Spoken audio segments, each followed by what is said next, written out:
Happy December, everyone. I hope that your holidays are going well, that you had a beautiful Thanksgiving. It was my first cheat day. I think I've told you about the COVID 30, the 30 pounds I gained since March.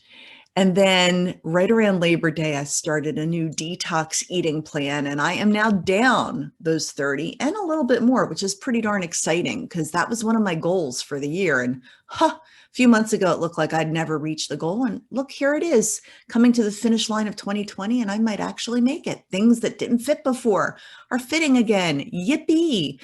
And that is reason for delight, which has been my word for the last couple of weeks. And I've been thinking about delight in terms of being pliable and yielding to life and situations, more fluid and less rigid, not just in my actions, but in my thinking.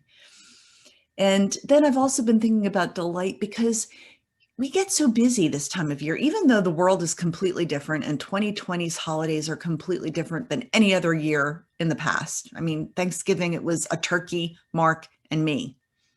That was it. We still had lots to be thankful for, but my whole idea of a festive table filled with friends, yeah, that just wasn't happening. But as you can do your to-do list or reimagine your traditions, find the delight in them.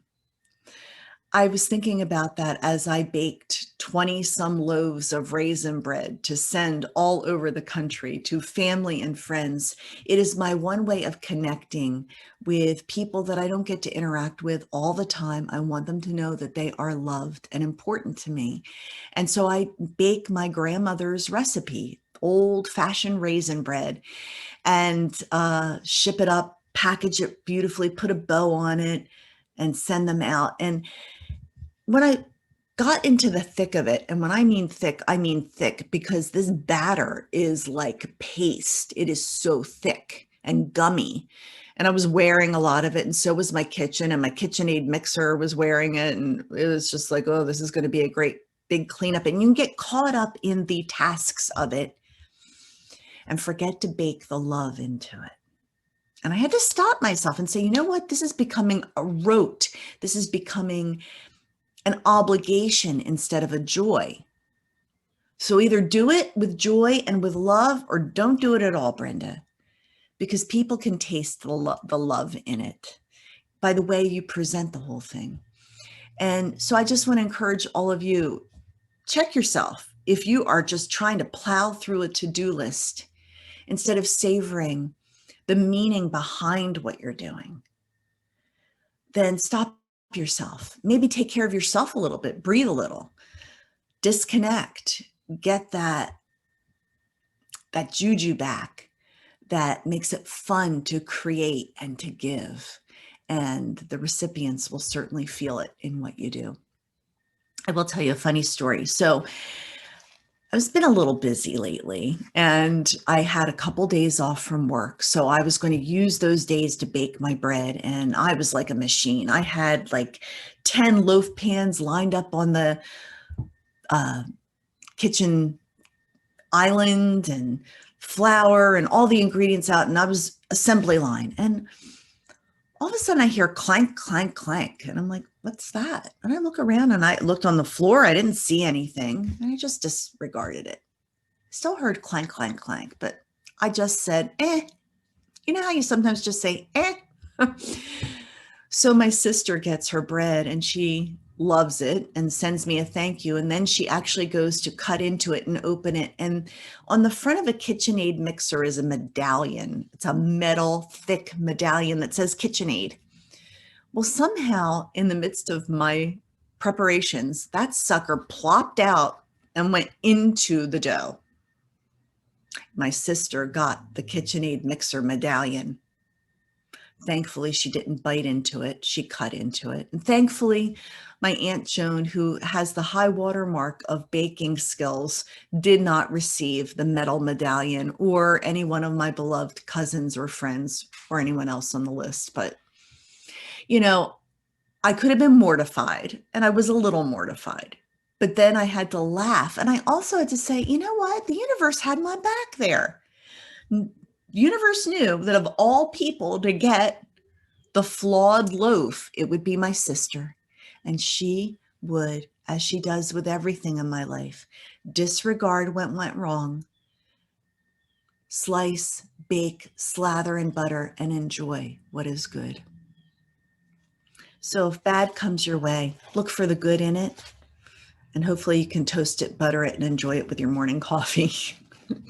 All right, let's see what's a great word to go into December with. And so I am asking for a good one, as if there's any bad ones in the bag, right?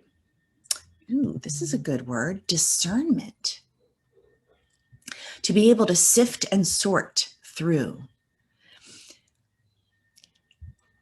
I want to employ discernment on the positive edge, not looking for where I am a victim or the recipient of less than treatment or discerning people's motives. No, I want to assume the best. I want to assume that they certainly didn't mean to hurt me, offend me, trouble me, disregard me, forget me.